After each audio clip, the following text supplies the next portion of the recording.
ये परशु तुम्हारी पहचान बनेगा, ऋषि जमदग्नि पुत्र राम। आज से तुम परशुराम के नाम से जाने जाओगे।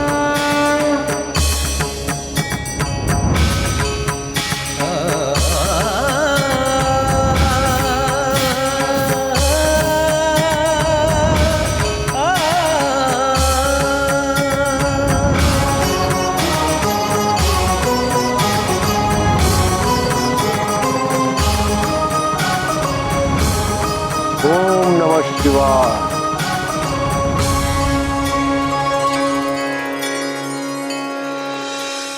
गुरुदेव, आपकी इस विशेष कृपा के लिए आपको कोटि कोटि प्रणाम।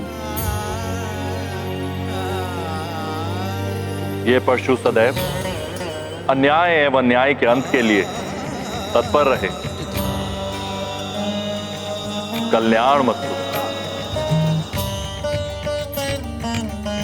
फिर क्या हुआ माता? क्या प्रभु श्री परशुराम ने भोले बाबा से युद्ध कला का प्रशिक्षण लेने के पश्चात उस अत्याचारी राजा कार्तवीर्य का वध कर दिया? पुत्र, शक्ति प्राप्त करने का ये अर्थ नहीं है कि अकारण किसी का भी वध कर दिया जाए। दीर्घ गंभीर रहने वाले प्रभु परशुराम को भविष्य में एक कड़ी परीक्षा का सामना करना था। प्रशिक्षण पूर्ण करने के पश्चात प्रभु परशुराम अपने पिता ऋषि जमदग्नि के आश्रम में यज्ञ अनुष्ठान एवं पूजा अर्चना करते हुए शांति पूर्वक जीवन व्यतीत करने लगे। माता, ऐसा क्या हो गया था जो प्रभु श्री परशुराम जी के शांत जीवन को अशांत कर गया? एक दिन ऋषि जमदग्नि ने प्रभु परशुराम की माता देवी रेणुका को यज्ञ के लिए नदी से स्वच्छ जल लाने को भेजा। देवी रेणुका अपनी पवित्रता एवं पतिव्रत धर्म के लिए विख्यात थी।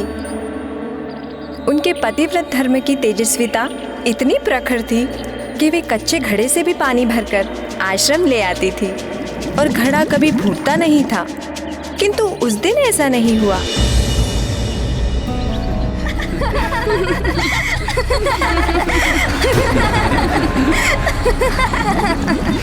इस निर्जन वन में हंसने की ध्वनि।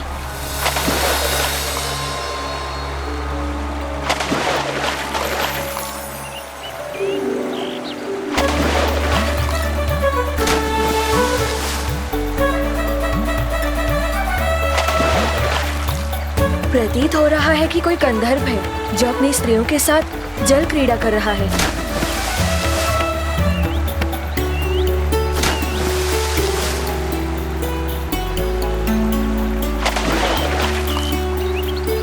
बड़ा ही आनंददायी है इनका ये मनोविनोद।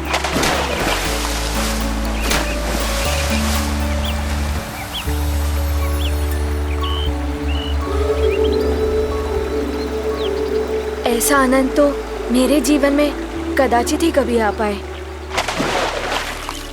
मैं तो मात्र कल्पना ही कर सकती हूँ ऐसे आनंद की।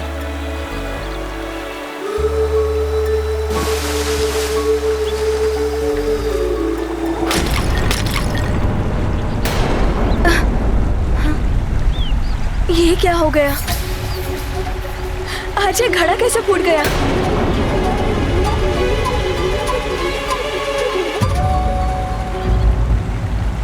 ये तो अनर्थ हो गया। अवश्य ही ये गंधर्व की स्त्रियों की क्रीड़ा से मेरे मन में जो विकार उत्पन्न हुआ था, कदाचित ये उसी का परिणाम है। अब मैं चल कैसे ले जा पाऊंगी? क्या कहूंगी स्वामी से?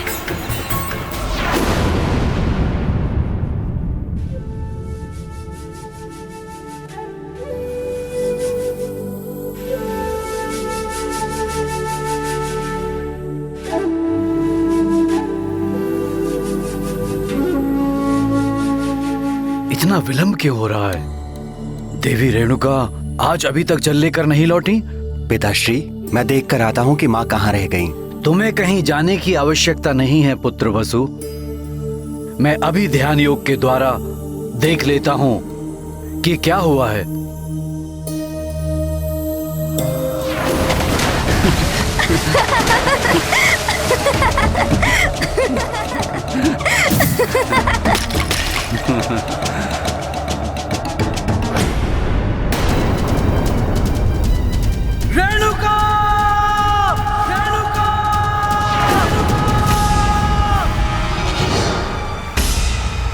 स्वामी का स्वर है। प्रतीत हो रहा है कि वो अधिक ही क्रोध में है। कहीं मुझे दंडित ना करे।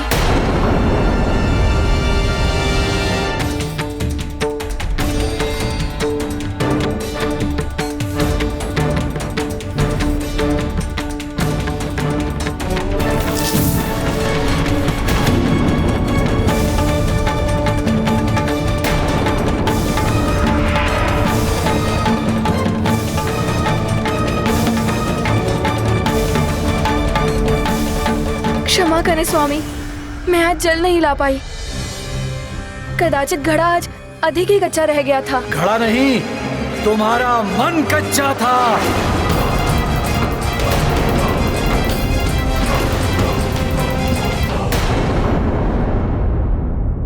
जब मन ही दूषित हो गया था तो तुम स्वच्छ जल कैसे लाती? नहीं स्वामी, मुझ पर विश्वास कीजिए, मैं अभी अग्नि की भांति पवित्र हूँ। ना जाने ये कैसे हो गया। बस, बस, बस। मुझे सब ज्ञात है कि क्या हुआ और क्या नहीं।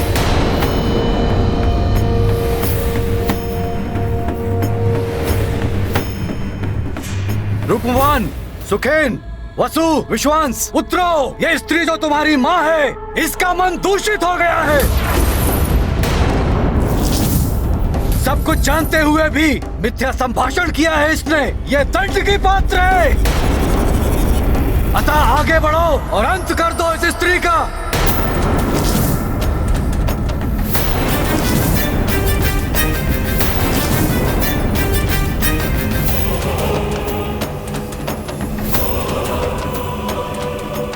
ये आप क्या कह रहे हैं पिताश्री? वसु, मेरी आज्ञा का पालन करो। मृत्यु दो इस स्त्री को। पिताश्री, वेदों में भी स्पष्ट कहा गया है, किसी स्त्री के विरुद्ध शस्त्र उठाना घोर पाप है। और माता का वध एक जघन्य अपराध है। इसे हम कैसे कर सकते हैं पिताश्री? एक पतित स्त्री के विरुद्ध अस्त्र नहीं उठा सकते तुम। उस पर अपने पिता के आदेश की अवहेलना करके वेदों का ज्ञान दे रहे हो मुझे।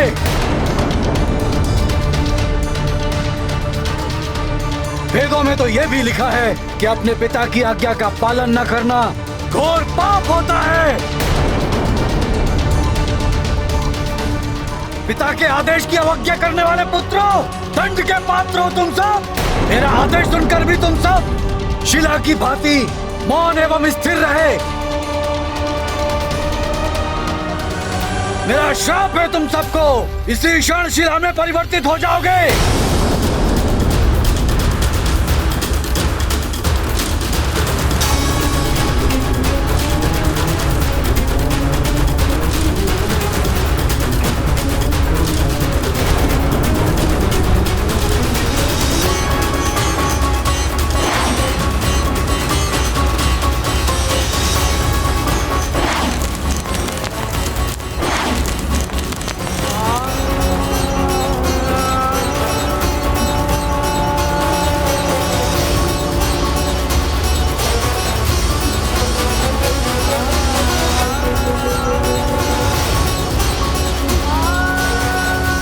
क्या किया आपने स्वामी?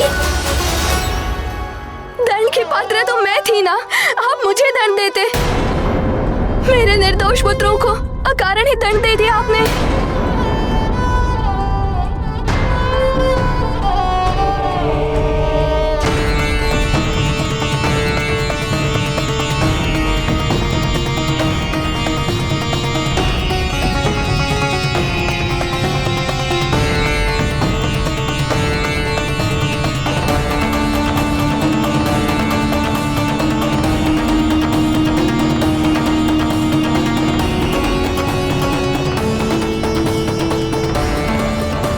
प्रणाम पिताश्री।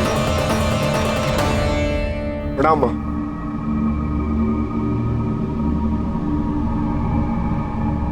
ये क्या, मेरे सभी बड़े भ्राता शिला में परिवर्तित हो गए?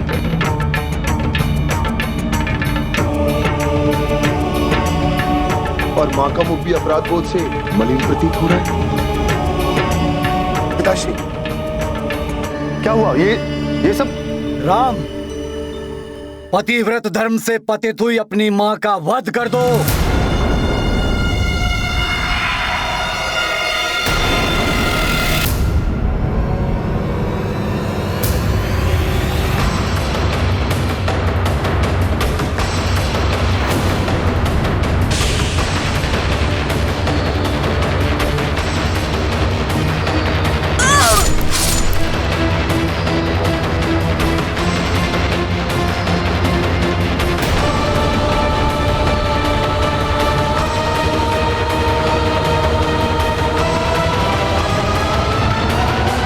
क्या माता, ऐसा कैसे कर सकते हैं प्रभु? उन्होंने अपनी माता का ही वध कर दिया। हनुमान, जिस प्रकार तुम ये सब सुनकर हतप्रभ हो गए हो, उसी प्रकार ऋषि जमदग्नि भी हतप्रभ हो गए थे। उन्हें समझ ही नहीं आ रहा था कि अचानक ये सब क्या हो गया।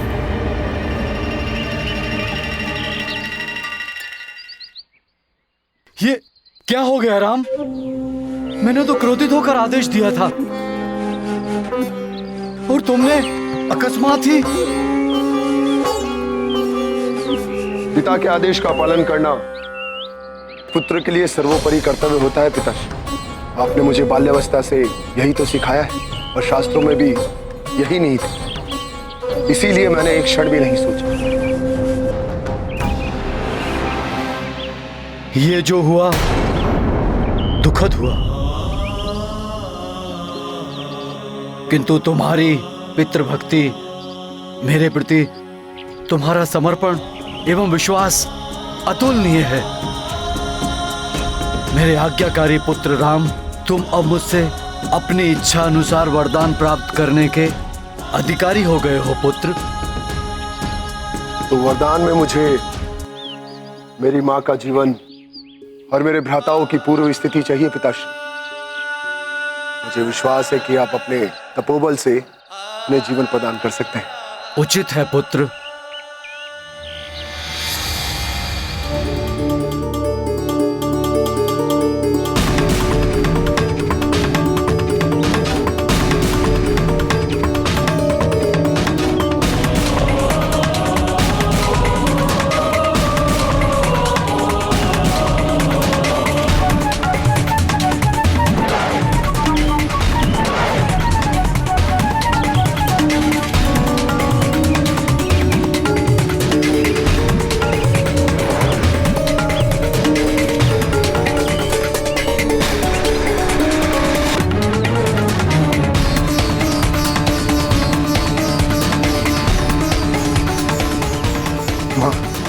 हाँ पुत्र।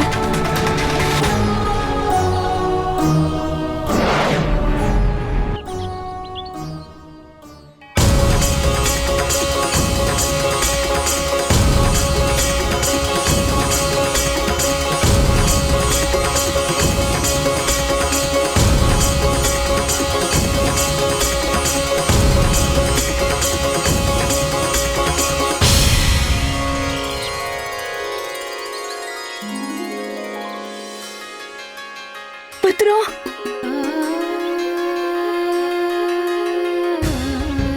तुम ठीक हो ना पुत्र? हाँ माते।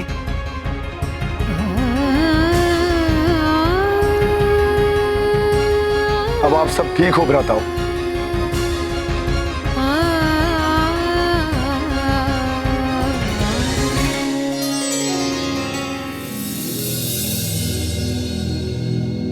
माँ,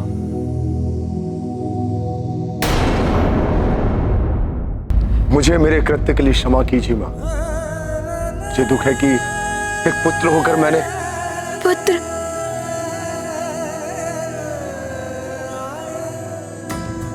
दुखी मत हो पुत्र।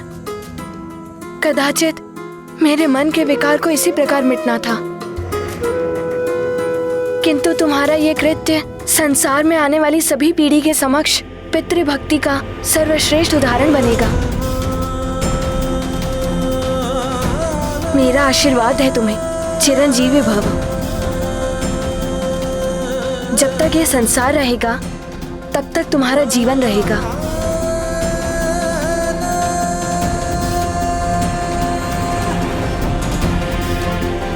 पुत्र,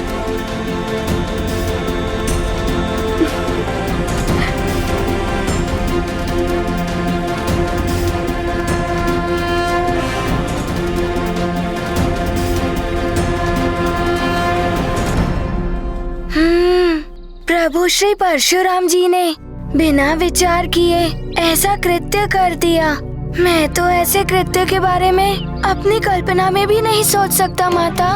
परशुराम के ये कृत्य एक पुत्र की कर्तव्य निष्ठा का चरमोत्कर्ष है हनुमान।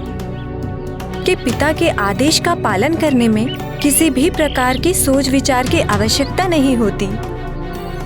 उन्होंने जो किया वो कल्पना से परे था, अपितु उन्हें जो प्राप्त हुआ वो कल्पनातीत था।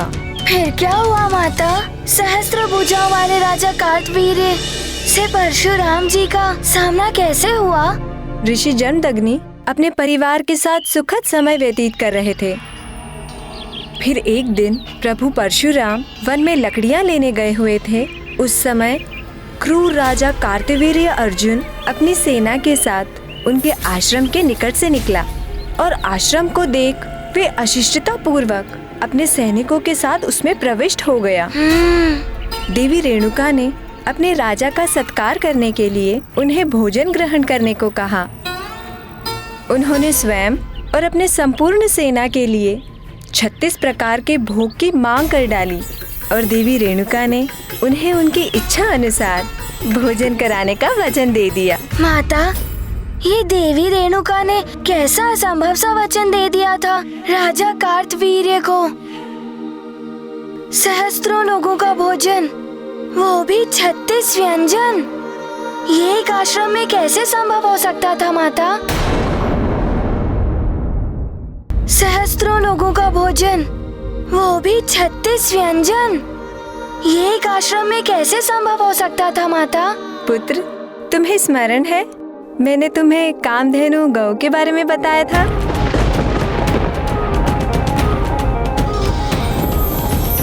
हाँ माता, हनुमान को स्मरण है। समुद्र मंथन के समय उत्सर्जित होने वाली दिव्य गौ माता, जो भी इच्छा करो वो प्रदान कर देती है। हाँ, वही कामधेनु गौ ऋषि जमदग्नि को प्रदान की गई, जिससे वे पूजा एवं हवन आदि के लिए दूध, घृत एवं अन्य पवित्र वस्तुएं प्राप्त कर सके। उसी कामधेनु गौ ने ऋषि जमदग्नि की सहायता की और वो सब प्रदान किया जो राजा कार्तवीर्य चाहते थे।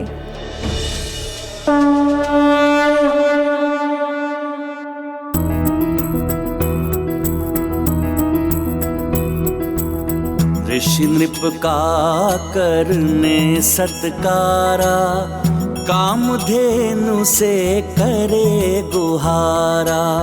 सुरभि गौ देवे मन वांछित, 36 पकवान उपस्थित। पुत्र सहित रेणुका माई, थाल अतिथि गण के सजाई।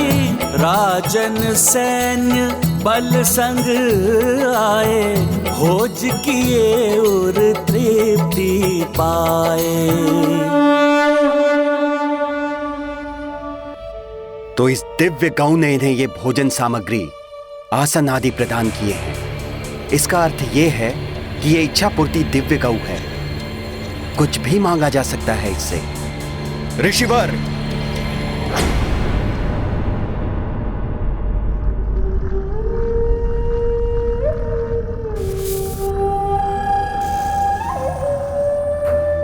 महाराज, आप यहां? आप जैसे आश्रमवासी के लिए इस इच्छा पूर्ति गौ का कोई उपयोग नहीं है, किंतु मैं इसका विभिन्न प्रकार से उपयोग कर सकता हूं। मैं इसके द्वारा इंद्रलोक की अप्सराओं से भी सुंदर अप्सराएं प्राप्त कर सकता हूं।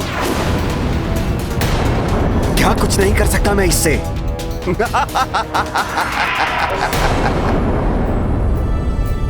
ये दिव्य गाय मुझे धार्मिक अनुष्ठानों में सहायता प्राप्त करने के लिए देवताओं द्वारा प्रदान की गई है, सांसारिक सुख के वस्तुओं की प्राप्ति के लिए नहीं।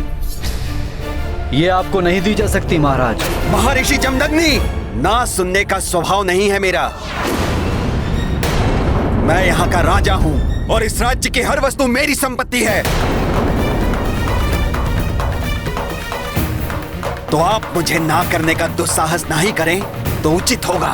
राजन, इस आश्रम पर और विशेष रूप से इस दिव्य गौ पर आपका या और ना किसी अन्य का कोई अधिकार बनता है। ऋषिवर,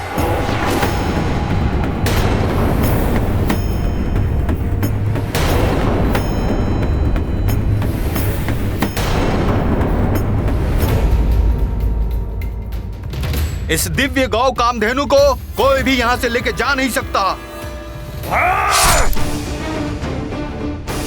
परशुराम, परशुराम, परशुराम।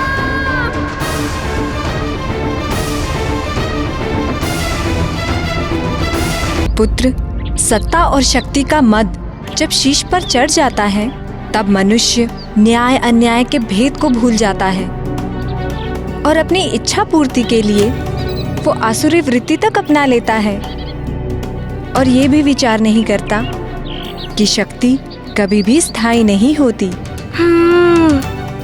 मद मनुष्य को पतन के मार्ग पर ले जाता है माता। कार्तवीर्य अर्जुन के साथ भी ऐसा ही हुआ। शक्ति से मदान कार्तवीर्य ने उसे रोकने वाले जमदग्नि के पुत्रों एवं जमदग्नि का वध करने की आज्ञा अपने सैनिकों एवं पुत्रों को दे दी। ये तो बड़ा ही अनर्थ हो गया माता। हाँ पुत्र, विनाश काले विपरीत बुद्धि। जब तक ऋषि जमदग्नि कुछ कर पाते, कार्तवीर्य के पुत्रों एवं सैनिकों ने देवी रेणुका के समक्ष ही ऋषि जमदग्नि एवं उनके पुत्रों का वध कर दिया और कामधेनु गाय को बलपूर्वक खींच कर ले गए। देवी रेणुका अपने पति एवं पुत्रों के शव देखकर आर्तनाद हो उठी और पुकार उठी अपने 5वें पुत्र परशुराम को। माता,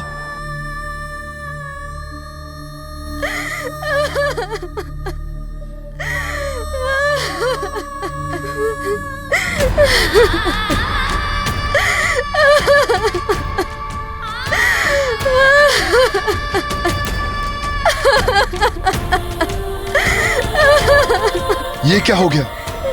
ये महाविनाश जैसे कोई भूचाल आया हो। दिव्य गौ कामधेनु भी नहीं है।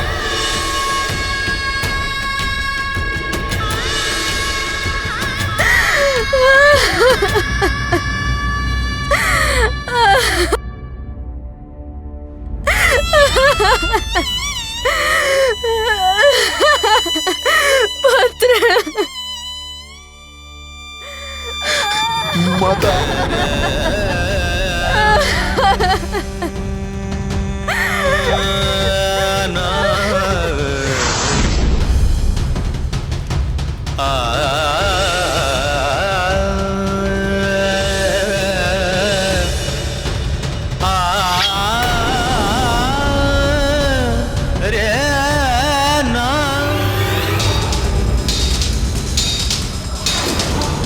कार्तवीर्य अर्जुन,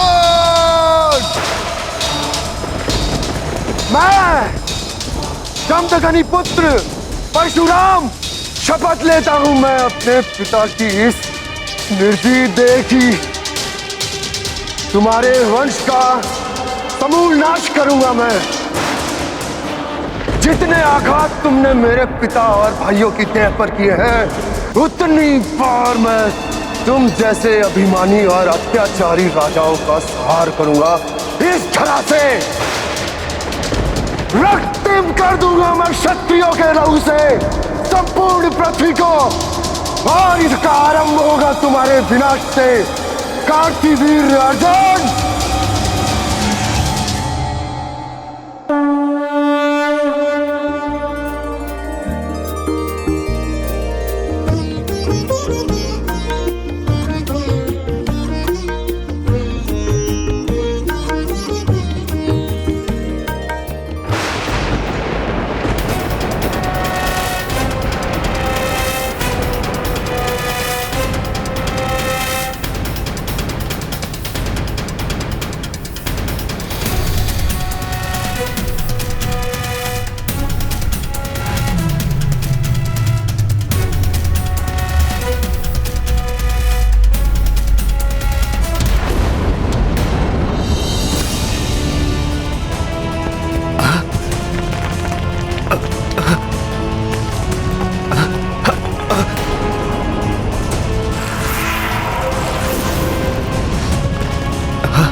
क्या हो रहा है? अकस्मात ये भूकंप? दुष्ट अभिमानी कार्तिवीर अर्जुन, निकल कर आओ अपने राजमहल से बाहर। निरीह और निहत्थे ऋषियों का वध करने वाले क्रूर कार्तवीर, मैं परशुराम आज तुम्हारे वंश का समूल नाश करूंगा।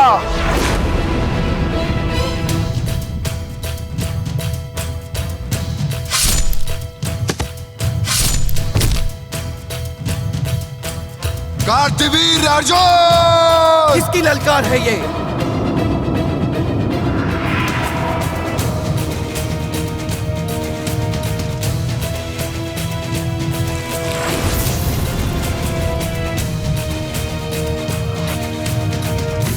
दुष्ट ऋषि पुत्र, तुम्हारा इतना दुस्साहस कि सहस्त्रार्जुन कार्तवीर के भवन में आकर सहस्त्रार्जुन को ललकार रहे हो। अवश्य ही तुम्हारी मृत्यु तुम्हें यहाँ खींच लाई है। दुर्बुद्धि कार्तिवीर, मृत्यु तो तुम्हें खींच लाई थी मेरे पिताश्री के आश्रम पर, जहां तुमने रक्तपात की निर्मम क्रीड़ा की। कामधेनु गौ के लिए तुमने मेरे पिताश्री और भ्राताओं का वध कर दिया। यदि वो मुझे ना रोकते तो उनका वध ना होता ऋषिपुत्र। इस राज्य में जो भी है वो मेरी संपत्ति है। मैं यहाँ का राजा हूँ। कामधेनु भी मेरी थी, मैंने उसे छीन लिया। मेरे पिताश्री और भ्राताओं का जीवन भी तुम्हारी संपत्ति थी, इसीलिए छीन लिया तुमने उनका जीवन। नहीं कार्तिवीर, मूल्य चुकाना होगा तुम्हें रक्त से रक्त का, और ये मूल्य चुकाएगा तुम्हारा सारा वंश। ऋषिपुत्र बहुत बढ़ चढ़कर बोल रहा है। समाप्त कर दो इसे और पहुंचा दो इसे इसके पिता और भ्राताओं के पास।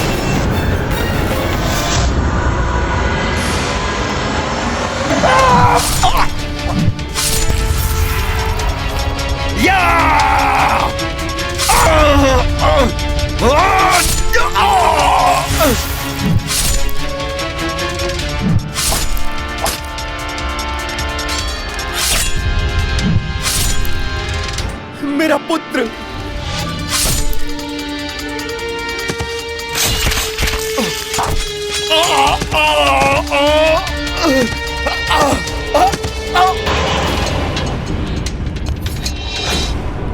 मूल्य चुकाना होगा तुम्हें मेरे पिता के रक्त का।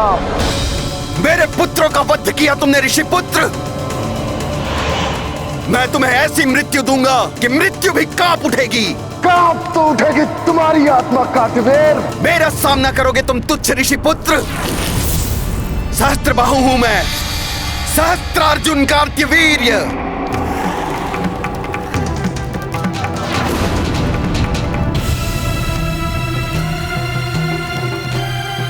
देखो मेरी सहस्त्र भुजाएं, क्षण भर में मसल के रख देंगी तुम्हें।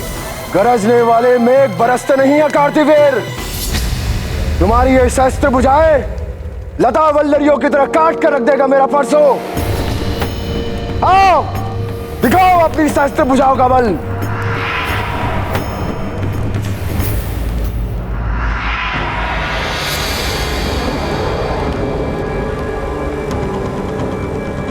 मेरी ये गदाएं तुम्हारे शीश के टुकड़े टुकड़े कर देंगी ऋषिपुत्र।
नाश होगा इसी प्रकार समस्त अत्याचारी राजाओं का।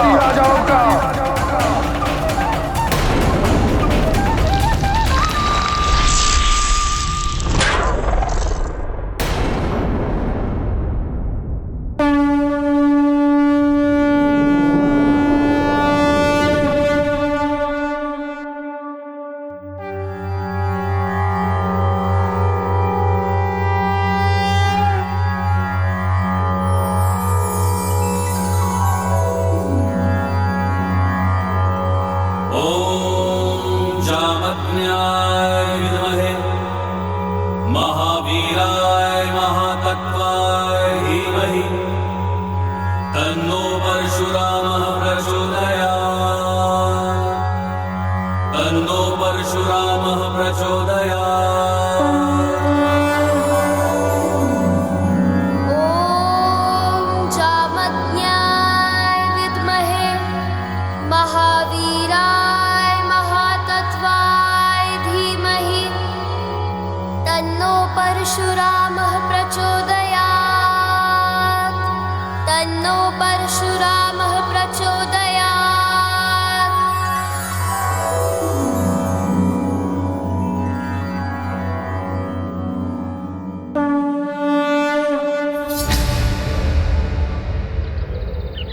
कार्तवीर्य के वध के पश्चात प्रभु परशुराम ने मात्र एक बार नहीं 21 बार संपूर्ण पृथ्वी को अत्याचारी राजाओं से विहीन किया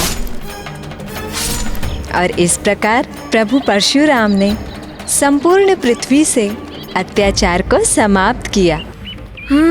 सत्य है माता।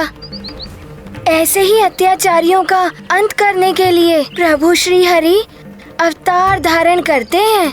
तो देखा कितने उग्र क्रोधी एवं बलवान थे प्रभु परशुराम और किस प्रकार धरती को पाप के बोझ से मुक्ति दिलाई प्रभु परशुराम ने। अब बताओ हनुमान, इस अवतार कथा से तुमने क्या सीखा? यही कि माता कि राजा प्रजा का स्वामी नहीं सेवक होता है। राजा का प्रथम कर्तव्य होता है कि वो अपनी प्रजा की आवश्यकताओं को जानकर उनकी पूर्ति करे, न कि प्रजा एवं उनकी वस्तुओं से स्वार्थ सिद्धि करे। और यदि कोई ऐसा करता है उसे अपनी करनी का फल भोगना ही होता है। तो हनुमान, अब तुम्हारे भी कर्तव्य निभाने का समय आ गया है। माता, मैं आपके कथन का आशय नहीं समझ पाया। पुत्र, जब मैं तुम्हें प्रभु श्री हरि के 7वें अवतार के बारे में बताऊंगी, तुम शीघ्र ही मेरे कथन का आशय समझ जाओगे हनुमान। प्रभु विष्णु जी का 7वां अवतार जन्म ले चुका है पृथ्वी पर। प्रभु का 7वां अवतार? माता, शीघ्र बताइए ना, कौन थे वे प्रभु? शीघ्र बताइए ना माता, उन प्रभु के बारे में। हाँ हनुमान, बताती हूँ। प्रभु श्री नारायण का 7वां अवतार है प्रभु श्री राम अवतार। राम राम प्रभु श्री राम राम राम राम राम।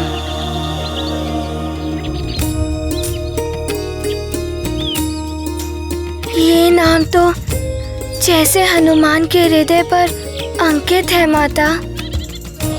ऐसा क्यों प्रतीत हो रहा है हनुमान को जैसे राम नाम जन्म जन्मांतर से उससे संबंधित है माता। राम राम राम। हरि नाम भजने से जो सुख प्रहलाद जी को प्राप्त हुआ था, वही सुख प्रभु श्री राम नाम के स्मरण एवं उच्चारण से हनुमान को उसी सुख का अनुभव हो रहा है। राम राम। मुझे ज्ञात है पुत्र, प्रभु राम से अपनी भेंट की स्मृति तुम भूल चुके हो, परंतु प्रभु मिलन का दिव्य अनुभव, उससे उत्पन्न भक्ति की उमंग कोई कैसे भूल सकता है। तुम्हारे हृदय के कण कण में व्याप्त है वो। माता, हनुमान को बताइए ना, राम नाम के प्रति ऐसा अमित आकर्षण क्यों है हनुमान को?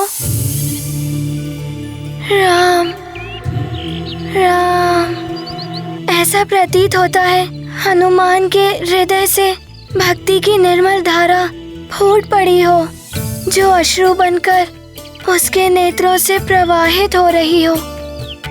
पुत्र, प्रभु श्री राम की सेवा, उनकी भक्ति ही तुम्हारी नियति है। संभव है इसीलिए तुम प्रभु राम नाम से इतने प्रभावित हो। आपके वचन अत्यंत सुखदायक है माता। प्रभु श्री राम की सेवा का अवसर पाकर हनुमान का जीवन भी धन्य हो जाएगा। परंतु माता, हनुमान जैसे साधारण वानर बालक प्रभु श्री राम की सहायता कैसे करेगा? पुत्र, प्रभु की लीला के रहस्य समय आने पर ही ज्ञात होते हैं। पुत्र हनुमान, प्रभु विष्णु जी ने परशुराम अवतार लेकर अत्याचारी राजाओं के साथ पृथ्वी से कुविचार और कुकर्म भी मिटा दिए। परंतु जैसे जैसे त्रेता युग में और समय व्यतीत हुआ, मनुष्य जाति पुनः अधर्म और दुराचार में लिप्त होने लगी। अधर्म माता?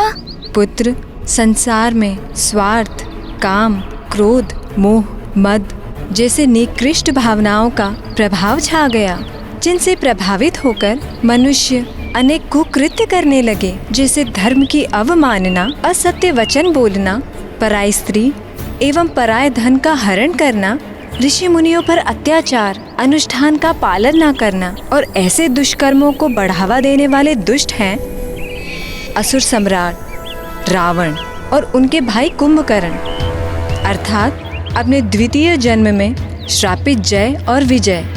ओ माता, इसका अर्थ है उन 4 ऋषि कुमारों के शाप से प्रभावित होकर वो दोनों इस जन्म में भी प्रभु श्री हरि के परम शत्रु बने। हाँ पुत्र, प्रभु के शत्रु, अर्थात वो दोनों मानवता एवं मर्यादा के भी शत्रु हैं। पुलत्स्य के पुत्र होने के कारण रावण को ज्ञान प्राप्ति में अत्यधिक रुचि है, परंतु उसकी माता केकसी राक्षसी कुल से है, इसीलिए उसमें आसुरी वृत्तियों की अधिकता है। अपने कुत्सित वृत्तियों से प्रेरित होकर वो अपने कुकर्मों से पृथ्वीवासियों और देवताओं को भी निरंतर प्रताड़ित करता है। उस दुष्ट पापी रावण का संहार करने के लिए प्रभु विष्णु जी को अवतार लेना ही था। प्रभु श्री राम के रूप में? परंतु धीरज रखो पुत्र, मैं तुम्हें सब विस्तार से बताऊंगी। अयोध्या के रघुवंशी राजा दशरथ पुत्र सुख से वंचित होने के कारण अत्यंत दुखी थे। इस यज्ञ के भव्य आयोजन में समस्त देवता भी आमंत्रित थे।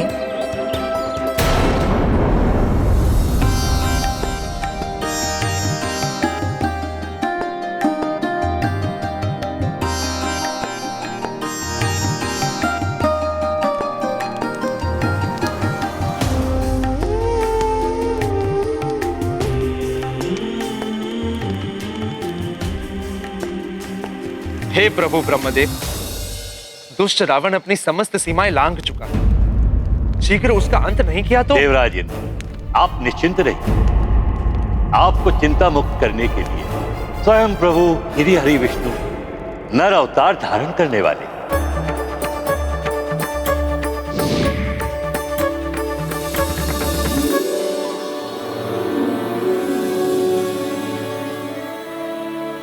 प्रणाम ब्रह्मदेव। देवेंद्र, प्रभु ब्रह्मा जी से प्राप्त वरदान के अनुसार दुष्ट रावण का अंत मात्र कोई नर या वानर ही कर सकता है। इसीलिए महाराज दशरथ के इस यज्ञ के पूर्ण होने पर मैं उनके ज्येष्ठ पुत्र के रूप में जन्म लूंगा और दुष्ट रावण का संहार करूंगा।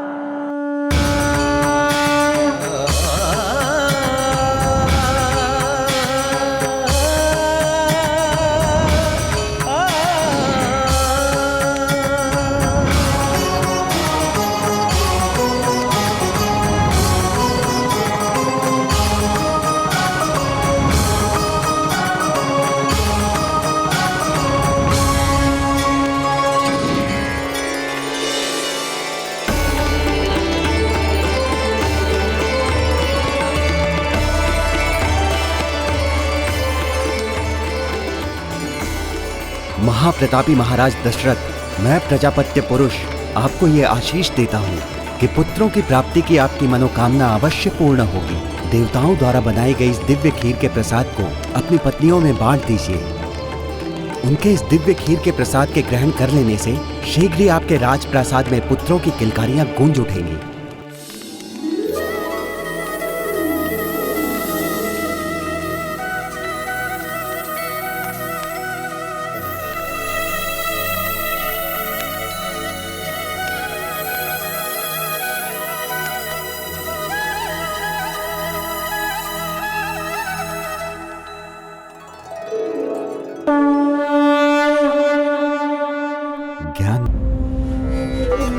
अंततः प्रभु श्री राम के जन्म का समय आ गया।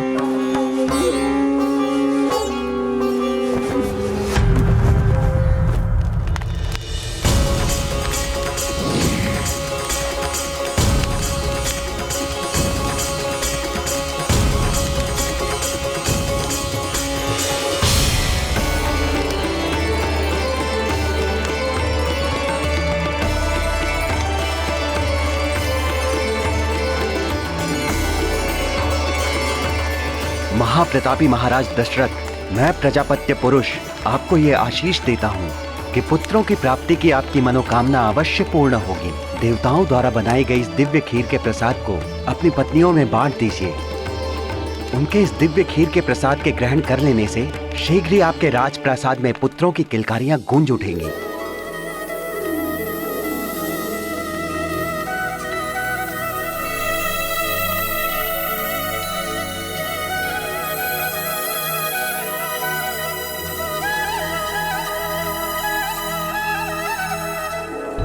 फिर क्या हुआ ज्ञानदायिनी माता? फिर राजा दशरथ ने खीर के दिव्य प्रसाद को अपनी रानियों में बांट दिया और परिणाम स्वरूप रानी सुमित्रा ने लक्ष्मण और शत्रुघ्न और रानी केकई ने भरत नाम के पुत्र को जन्म दिया और माता कौशल्या को प्रभु विष्णु जी के नर अवतार प्रभु श्री राम की माता बनने का सौभाग्य प्राप्त हुआ। अर्थात प्रभु श्री राम के हाथों रावण का संहार होगा। माता, क्या रावण इतना शक्तिशाली है कि वो प्रभु हरि का विरोध एवं उनका सामना करने का दुस्साहस करेगा? पुत्र, 10 शीश धारण करने वाला दशानन रावण जन्म से अत्यंत बलशाली है। ओम नमः शिवाय शिवाय शिवाय। वेदों के समुचित ज्ञान ने उसकी शक्ति में और भी वृद्धि कर दी है। वो प्रकांड पंडित है। भगवान शिव के महान भक्तों में उनकी गणना होती है। बाबा भोलेनाथ से उसे अति प्रचंड खड़ग चंद्रहास भी प्राप्त है। महापंडित, महान शिव भक्त, ये तो एक महान पुरुष के गुण है माता। हाँ पुत्र, जब इन गुणों का सम्मिश्रण दुष्टता एवं अहंकार से हो जाए तो व्यक्ति महादानव बन जाता है।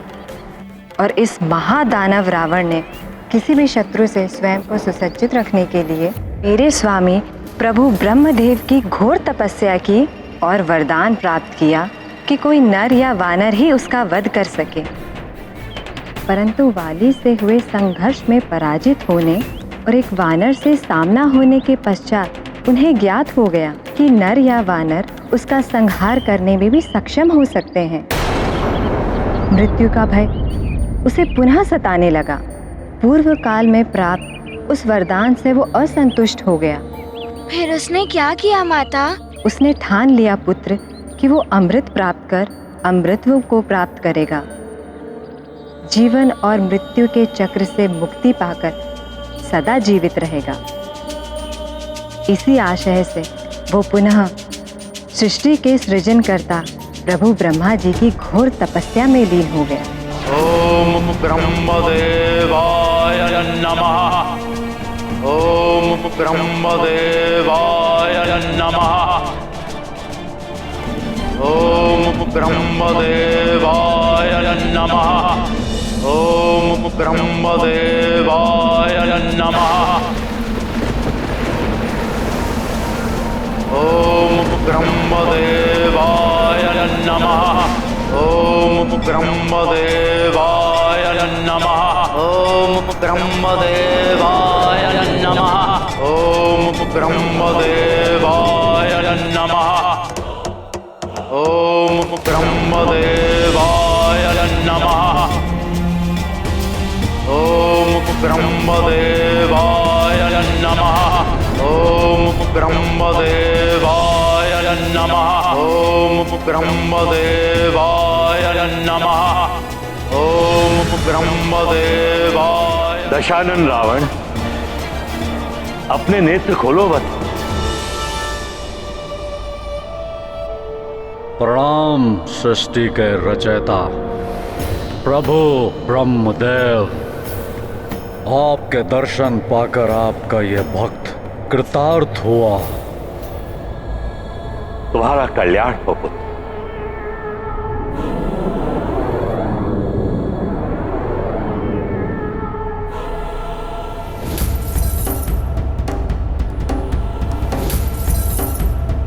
संपूर्ण ब्रह्मांड को अपने तपोबल से कंपित करने वाले तुम महान तपस्वी हो रावण। मैं तुम्हारी तपस्या अति प्रसन्न हूं। कहो, इस बार मुझसे किस वरदान की प्राप्ति करना चाहते? अमृत प्रभु, मात्र अमृत पाने की इच्छा है मेरी, जिसे पाकर मैं अमर हो जाऊंगा। यह असंभव है। अमृत प्राप्ति का अधिकार तो मात्र देवताओं को। अपने तप और कर्म से ही वो इस योग्य बनते हैं। अन्य कोई अमृत पान नहीं कर सकता। यही विधि का विधान। क्षमा करें प्रभु ब्रह्मदेव, परंतु आपके उन देवताओं से योग्यता में हीन कैसे है लंकेश दशानन रावण। समस्त वेदों का ज्ञानी हूं मैं, महादेव का परम भक्त हूं मैं, उन देवताओं से अधिक शक्ति संपन्न हूं मैं, और आपके ही कथन के अनुसार मेरा श्रेष्ठतम तपस्वियों में सर्वोच्च स्थान है। और फिर आपका परपोत्र भी तो हूं ना मैं। इसलिए प्रभु, अमृत को मुझसे और मुझे अमृत से वंचित रखने का यह अन्याय आप कर नहीं सकते। यदि आप मेरी तपस्या से प्रसन्न है तो अमृत पान कराइए मुझे। रावण, मुझसे अमृत प्राप्त करके भी तुम्हें उसका कोई लाभ नहीं होगा। पात्रता के अभाव में तुम उसका पान नहीं कर सकोगे। मुझे बस इतना ज्ञात है प्रभु के अमृत चाहिए मुझे, अन्यथा अमृत से वंचित रहकर मैं और घोर तप करूंगा और फिर विवश होकर आपको मुझे अमृत देना ही होगा। यदि अमृत प्राप्ति की तुम्हारी इतनी प्रबल इच्छा है कि तुम उसको पाने के बाद ही अपना तप समाप्त करोगे तो ठीक, तुम्हारी इच्छा अनुसार मैं तुम्हें अमृत का वरदान दूंगा अवश्य, परंतु तुम अमृत का पान कर नहीं सकोगे और तुमको उसे अपने शरीर के किसी अंग में समाहित करना होगा।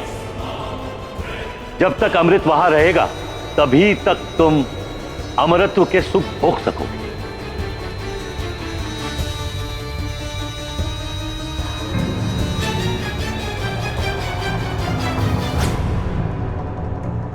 उत्तम, अति उत्तम। धन्य हो गया दशानन रावण, आपका ये वरदान प्राप्त करके प्रभु धन्य हो गया।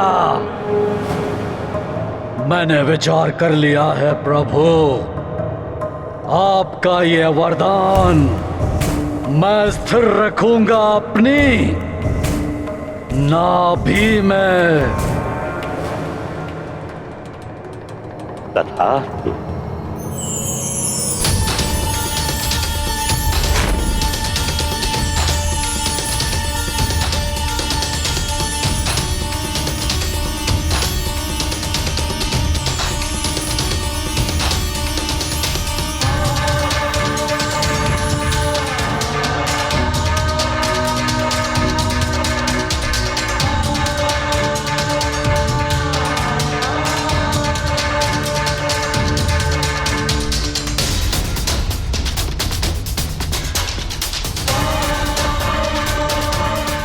रावण ने अमृत को अपनी नाभि में ही रखने का चुनाव क्यों किया?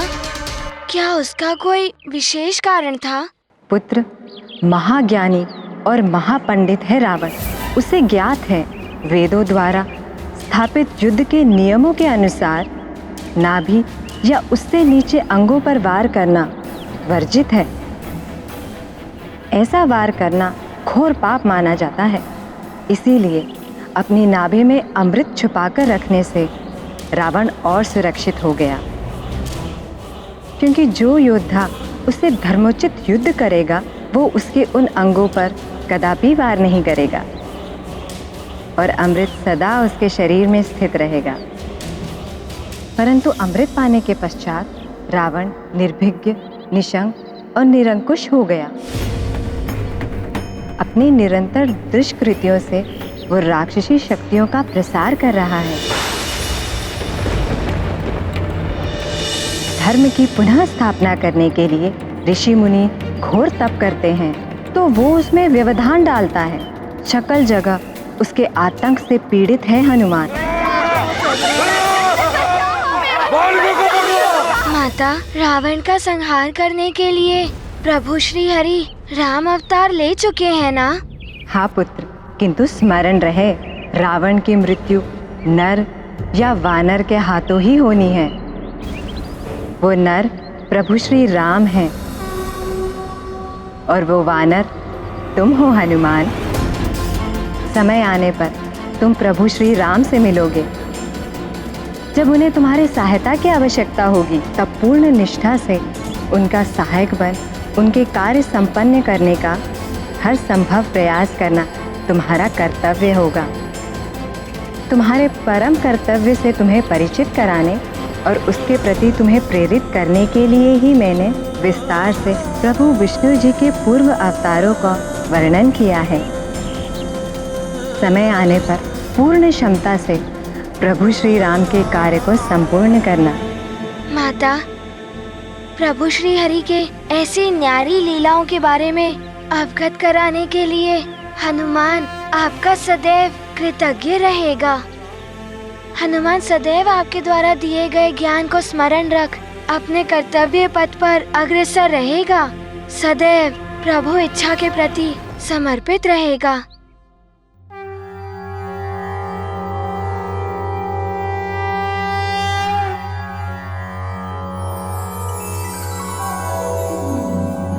सरस्वती नमोस्तुभ्यं, सर्वदेवी नमो नमः, शान्तरूपे शशिधरे सर्वयोगे नमो नमः, नित्यानन्दे निराधारे निष्कलाय नमो नमः, विद्याधरे विशालाक्षि शुद्धज्ञाने नमो नमः, सर्वज्ञाने सदानन्दे सर्वरूपे नमो नमः, सम्पन्नाय कुमार्याय च सर्वज्ञे नमो नमः।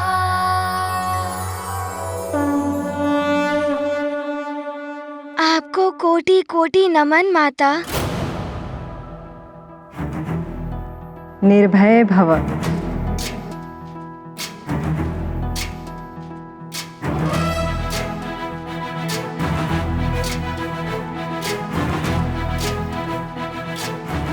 प्रणाम माता। हनुमान ज्ञान गुण सागर जय कपीस तिहु लोक उजागर जय हनुमान ज्ञान गुण सागर जय कपीस तिहु लोक उजागर राम दूत अतुलित बल धामा अंजनी पुत्र पवन सुत नामा महावीर विक्रम बजरंगी कुमति निवार सुमति के संगी।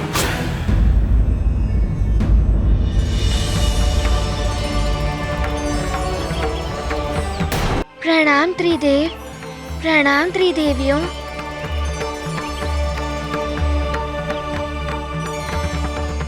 एक साथ आप सबके दर्शन प्राप्त कर हनुमान परम सुख का अनुभव कर रहा है। कल्याण हो पुत्र। हम तुम्हें वरदान देकर तुम्हारे महान कर्तव्य की पूर्ति के लिए तुम्हें और समर्थ बनाए। मैं तुम्हें काम रूप का वर देता हूं, जिससे तुम अपनी इच्छा अनुसार कोई भी रूप धारण कर सकोगे।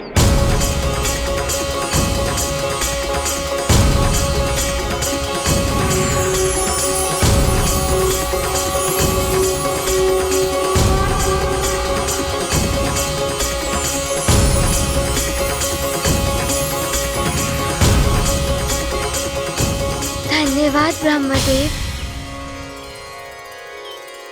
हनुमान, शक्ति रूप में मैं सदैव तुम्हारी पूंछ में स्थित रहूंगी। स्मरण रखना पुत्र, किसी भी ऋषि मुनि का श्राप मेरी शक्ति को प्रभावित नहीं कर सकता। वाह सखा।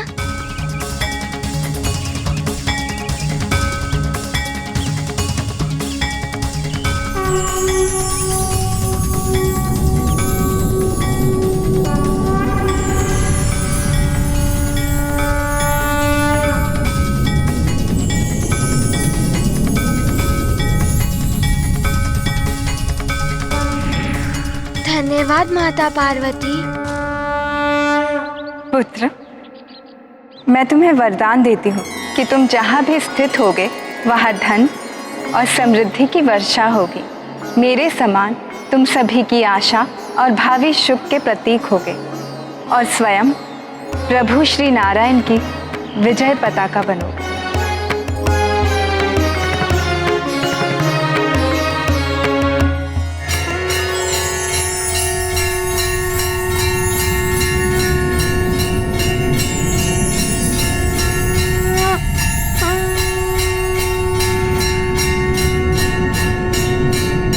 धन्यवाद माता।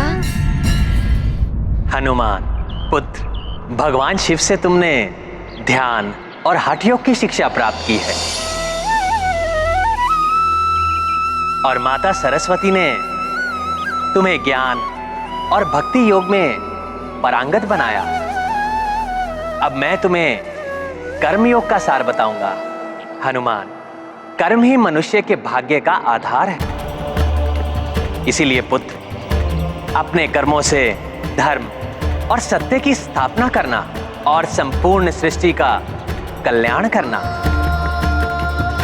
मैं तुम्हें वरदान देता हूं कि तुम ईश्वर के प्रति भक्ति और सेवा का सर्वोत्तम उदाहरण बनोगे और कालांतर में तुम्हारा इतना उच्च स्थान होगा कि तुम स्वयं ईश्वर रूप में पूजे जाओगे।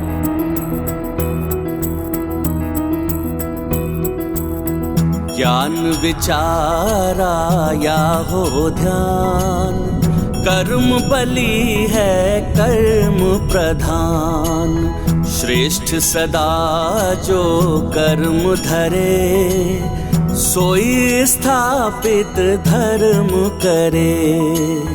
कर्म जगत में सबसे महान, हरि हनुमत को दे ये ज्ञान। अमृत वाणी गृहित कपि, कर्म के ऊपर जग है टिकी।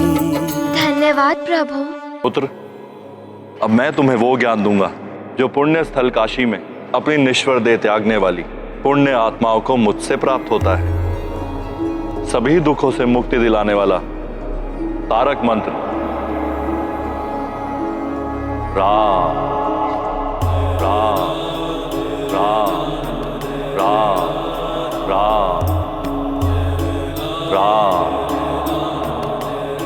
आज से तुम इसी नाम का जप करोगे जिसकी साधना से प्रभु श्री राम से तुम्हारा शुभ मिलन होगा, जिसके उपरांत तुम योग की अंतिम अवस्था राजयोग प्राप्त करोगे।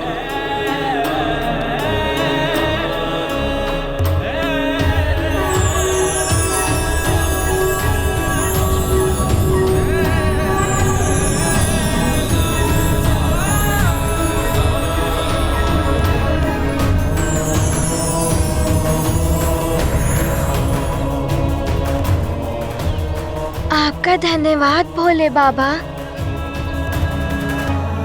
राम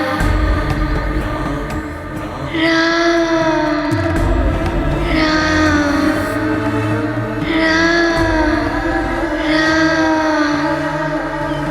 राम।